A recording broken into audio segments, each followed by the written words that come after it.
Hello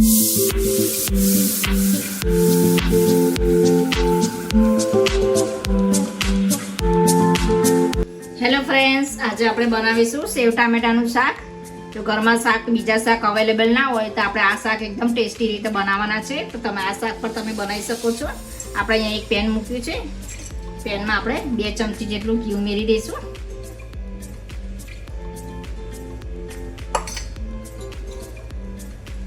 અને 2 tablespoon જેટલું આપણે તેલ ઉમેરી દઈશું.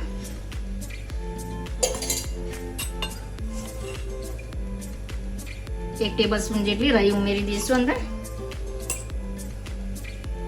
રાઈ આપણે ફૂટી ગઈ છે. હવે આપણે 1 ટેબલસ્પૂન જેટલું જીરું એડ કરી દઈશું અંદર. થોડીક આપણે અંદર હિંગ એડ કરી દેવાની છે. બે અહીંયા તમાલપત્ર લીધા છે. આપણે આદુ અને લસણની પેસ્ટ લીધી છે 2 ટેબલસ્પૂન જેટલી. હવે 2 લીલા લાલ મરચાં લીધા છે આપણે અંદર.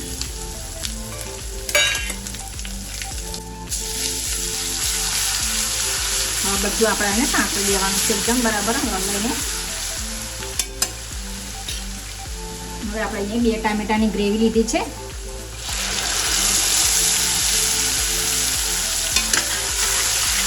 ગેસની ફ્લેમ તમારે ધીમી જ રાખવાની છે.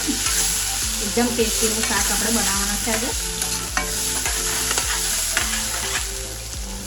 અહીંયા આપણે 2 મીડિયમ સાઇઝના ટામેટા સમાર્યા છે, એ અંદર એડ કરી દઈશું. 2 ટેબલસ્પૂન જેટલું આપણે કાશ્મીરી મરચું એડ કરવાનું છે.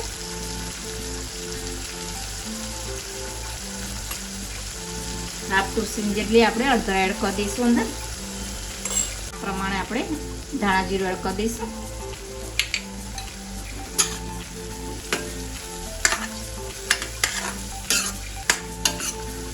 આપણે 2 થી 3 મિનિટ માટે આપણે એને ઢાંકી દઈશું જેથી તેલ બધું છૂટી જાય.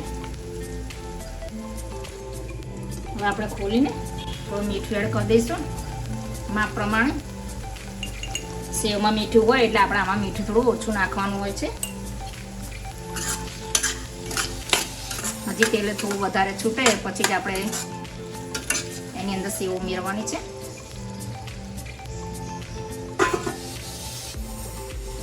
હવે આપણે 2 થી 3 મિનિટ થઈ ગઈ છે. આપણે એકદમ સરસ એવું છૂટી ગયું છે.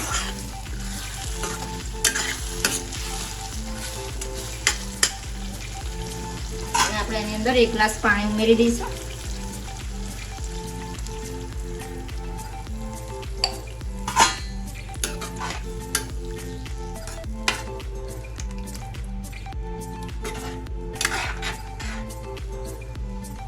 પાણી ઉકળે પછી જ આપણે એની અંદર સેવ ઉમેરવાની છે.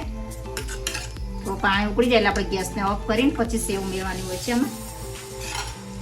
હવે આપણે પાણી ઉકળી ગયું છે. આપણે હવે રતલામી સેવ લીધી છે 1 વાટકી જેટલી. આપણે એની અંદર એડ કરી દઈશું. ગેસને આપણે ઓફ કરી દેવાનો છે.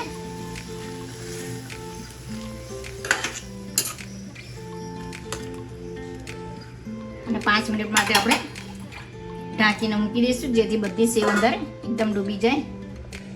એકદમ આપણું ટેસ્ટી એવું શાક રેડી થઈ ગયું છે. અને તમે ભાખરી અથવા તમે પરોઠા સાથે પણ ખાઈ શકો છો. એકદમ એવું ટેસ્ટી એવું બન્યું છે. હવે આપણે એને સર્વ કરી દઈશું.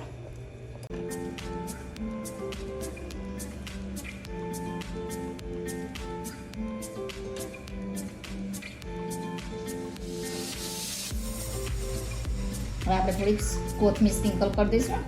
તમને મારી આ રેસીપી પસંદ આવે તો લાઈક કરજો, શેર કરજો અને મારી ચેનલને સબસ્ક્રાઈબ કરજો અને બાજુમાં બેલ આઇકને ક્લિક કરજો જેથી મારો નવી રેસીપી તમને મળતી રહે.